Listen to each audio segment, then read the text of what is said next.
번째 경기 요미우리 대 야쿠르트 분석 시작해보겠습니다. 아카오시 유지가 2차전 선발이라는 파격 카드가 나왔다. 작년 선발과 구원을 오가면서 1승 7패 3.12의 성적을 남긴 아카오시는 선발로 등판했을 때 방어율이 3.94로 좋지 않은 편이었다. 작년 야쿠르트 상대로 홈에서 QS를 기록했는데 시즌 초반이 강한 개막대시 타입인지라 아베 감독은 여기에 포커스를 맞춘 듯하다.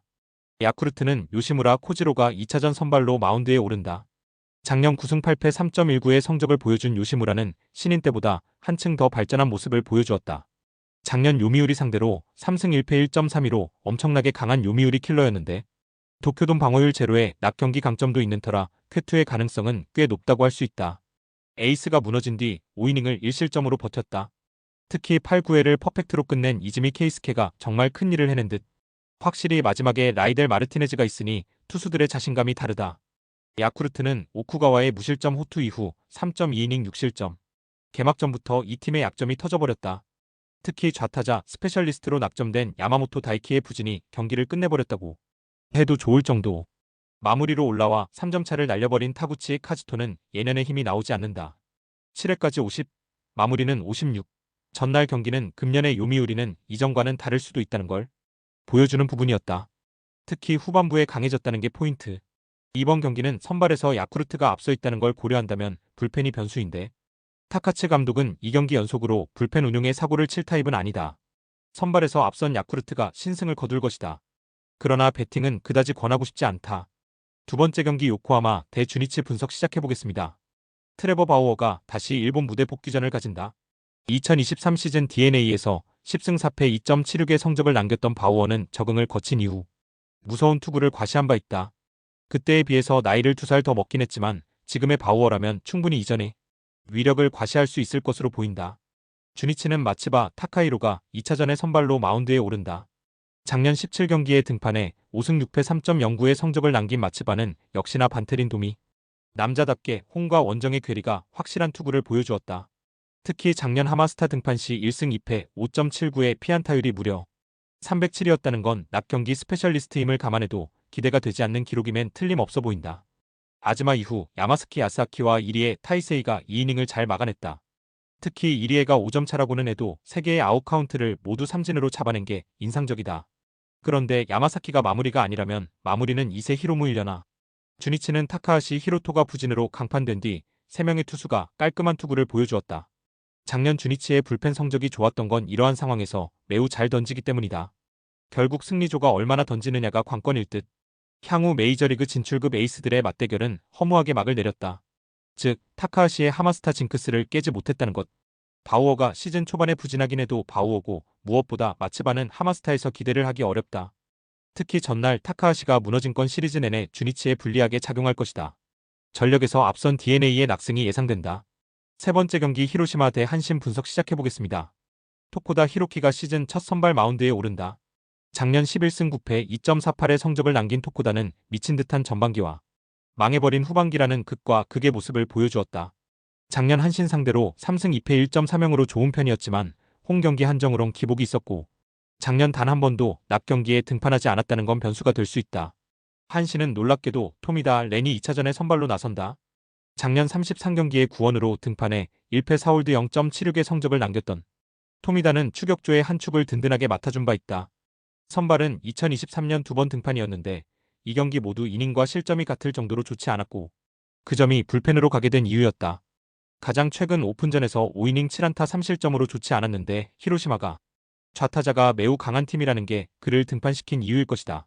모리시타 강판 이후 올라온 호리에 아치아가 2실점으로 바로 무너진 건 치명적이었다.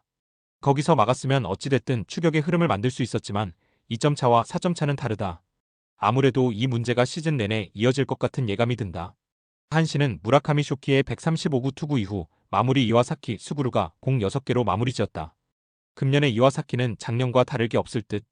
불펜은 여전히 막강하다고 본다. 전날의 모리시타는 정말 잘했다. 문제는 히로시마가 그걸 못 따라주고 있다는 점이다. 현재의 히로시마 타선은 좌타자 위주로 구성되어 있고 이는 토미다 상대로 고정 가능성을 야기할 수 있는 부분. 물론 토코다는 언제나의 토코다답게 홈에서 쾌투가 가능하겠지만 불펜이 받쳐주느냐 그리고 타선이 받쳐주느냐라는 두 가지 전제가 이뤄지지 않을 가능성이 높다. 아마도 1차전의 재판 비슷하게 될 듯. 화력에서 앞선 한신 타이거즈가 승리를 가져갈 것으로 본다. 네 번째 경기 세이브 대 니오넨 분석 시작해보겠습니다. 와타나베 유타로가 2선발로 마운드에 오른다. 작년 14경기에 등판해 3승 4패 2.67의 성적을 남겼던 와타나베는 제구되는 날은 무적이지만 그렇지 않을 때는 부진한 모습을 보여주었다. 작년 유독 니포넴 상대로 강해서 홈에서 13.1이닝 1실점이라는 압도적인 투구를 과시했는데 그가 2선발로 나서는 가장 큰 이유일 것이다.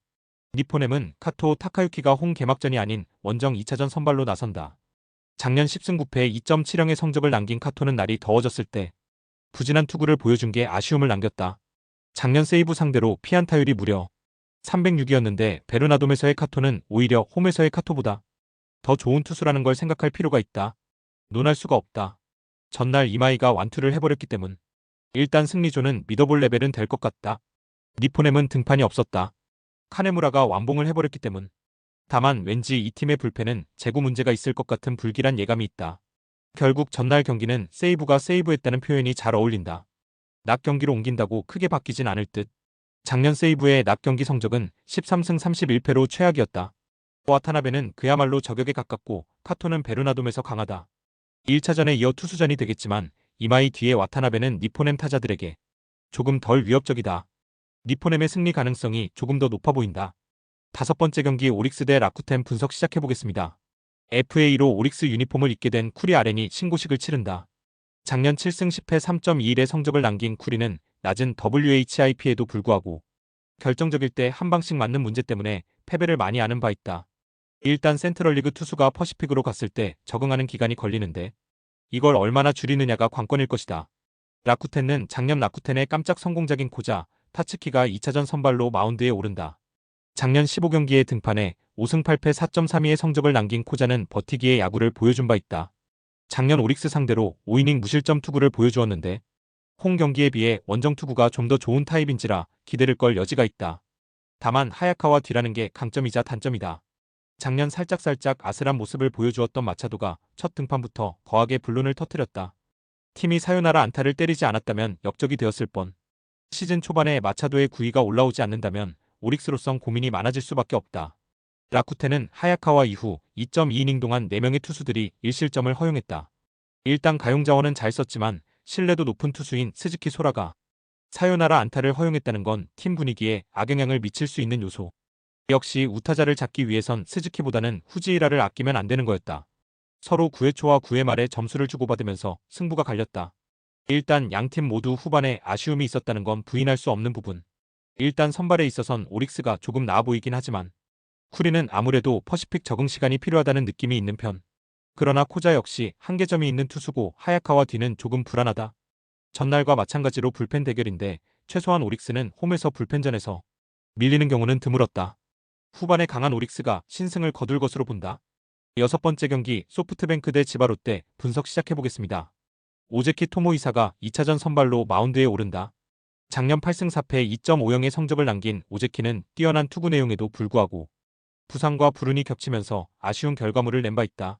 작년 치바 롯데 상대로 2승 1패 2.50이었지만 투구 내용은 괜찮았는데 치바 롯데 상대로 홈에서 강점이 있었던 투수인지라 이 점에 승부를 걸 수 있을 것이다. 롯데는 작년까지 메이저리그에서 뛰었던 오스틴 보스가 이적 후 첫 공식 마운드에 오른다. 작년 시애틀에서 불펜 투수로 뛰었던 보스는 볼티모어 시절 선발로서 인상적인 투구를 과시한 바 있다. 문제는 오픈전 방어율이 4.091 정도로 현재 NPB 적응에 어려움을 겪고 있는데 피홈런이 3발이라는 건 분명한 불안 요소다. 아리아라가 박살나버린 뒤 츠모리 유키 혼자 2이닝을 버티면서 1실점을 했다. 무실점이면 좋았겠지만 일단 다른 투수들의 소모를 줄인 건 다행이다. 롯데는 오지마의 조기 강판 이후 5이닝 동안 소프트뱅크 타선을 3안타 1실점으로 막아냈다. 특히 5회 불을 제대로 꺼버린 나카모리 슌스케의 투구가 매우 컸다. 스즈키 쇼타의 건재를 확인한 것도 개막전의 소득 중 하나일 것이다. 때려줘야 할 때 때려주지 못한 대가는 컸다. 개막전의 패배는 소프트뱅크로선 1패 이상의 문제를 야기할 수 있을 듯. 오제키는 일단 홈에서 제 몫을 해낼 수 있고 보스는 오픈전에서 장타 허용 문제를 드러냈다. 오지마와는 다르고 페이페이 돔을 생각한다면 장타 허용이 문제가 될 것이다. 물론 불펜 변수가 있긴 한데 전날 소프트뱅크는 승리조를 쓰지 않았다.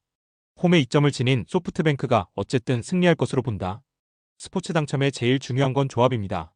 각 팀 분석을 잘한다고 하여도 조합을 못할 경우 큰 배당을 가져가지 못하는 거 다들 아실 겁니다. 그리고 유튜브에 조합을 올려드릴 수 있지만 좀 더 자세한 정보들과 배당 흐름 및 각종 이슈 등 경기 전까지 어떻게 될지 모르니 조합을 빠르게 유튜브에 올려드릴 수 없는 점 양해 부탁드립니다. 조합 신청은 아래 고정 댓글 링크로 조합 신청 말 걸어주세요. 금전 요구 및 멤버십 가입 조건 일체 없습니다. 좋은 건 서로 나눠 갑시다.